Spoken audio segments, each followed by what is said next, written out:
Yo fam and hello internet friends, I am Sixy and I have a guide for you today. Our first run through this season in Lower Karazhan, we actually one-shot the first boss, but since then a few groups have fallen apart on me. This triggered my PTSD from 4 years ago when this content was new, so I figured today we would get a guide in on the West Side story, the opera event in Lower Karazhan. Let's get this fight cleaned up. If you have been having problems on any of the other bosses in Lower Karazhan, I already have a guide available for Mrrgria.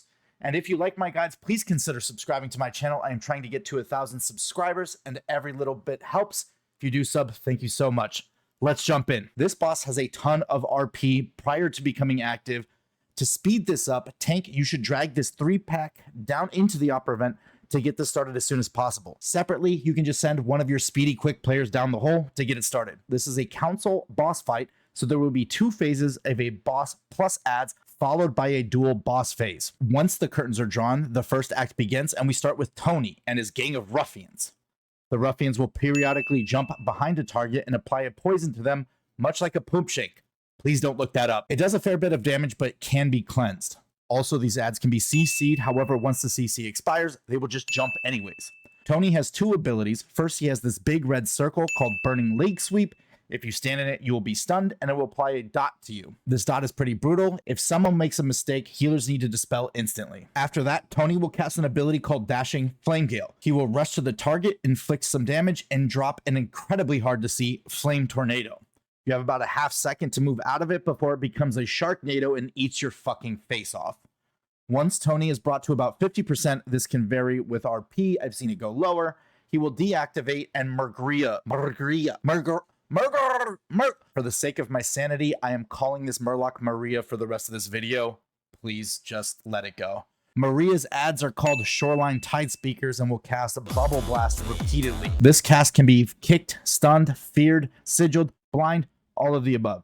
This ability killed the most people during the runs that I did. The way it works is if a cast is allowed to go off, it will spawn in this little bubble that will travel in a straight line. Now, we only allowed a few casts to go off, but every time you will notice the speakers are pointed at and the bubbles travel directly towards the healer. It seems to me that Murlocs will fixate on a random range player and send the bubbles that aren't kicked directly at them. Now, my only range class in this run was my healer, and many mechanics differentiate melee DPS versus range DPS versus range healer versus melee healer. To test this, I jumped into a +9 Lower Karazhan on my Holy Pally.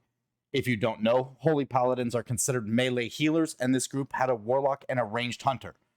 If my theory is correct, we will see bubbles going in different directions if the Warlock and the Hunter are on different sides of the encounter space, and we'll see none directly targeting me, the melee healer.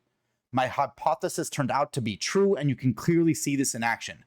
I can't find a better example than this when the Warlock actually runs across the space, and because as they're moving, they're directly in line with me, one of the bubbles ends up being in a line targeted directly at me. Since this is the case, this ability can actually be solved for. If all range stand on one side of the stage, for example, here, and all melee stand on a different side of the stage, for example, here, we can solve gang violence and keep melee from dying to stray bullets. Maria themselves has 2 abilities. Thunder Ritual puts a blue circle on everyone that does moderate damage on expiration and requires everyone to spread out.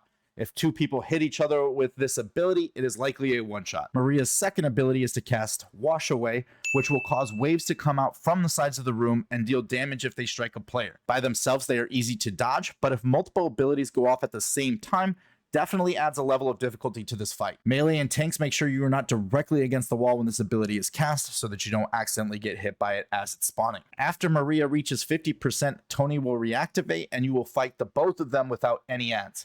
This becomes a don't stand in the circle fight with a ton of mechanics that are hard to see. However, if you do the dance, you can end this tragic story. Did I say tragic? Yeah, this parody is definitely a little tragic. All right, fam, I hope you enjoyed this video. If it taught you anything, please consider dropping in a like.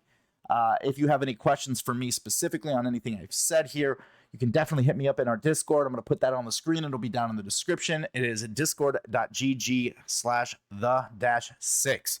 We are an open community with tons of people always looking to help out anybody that we can. Anyways, good luck out there in Season 4, and I'll see you on the streets. Peace.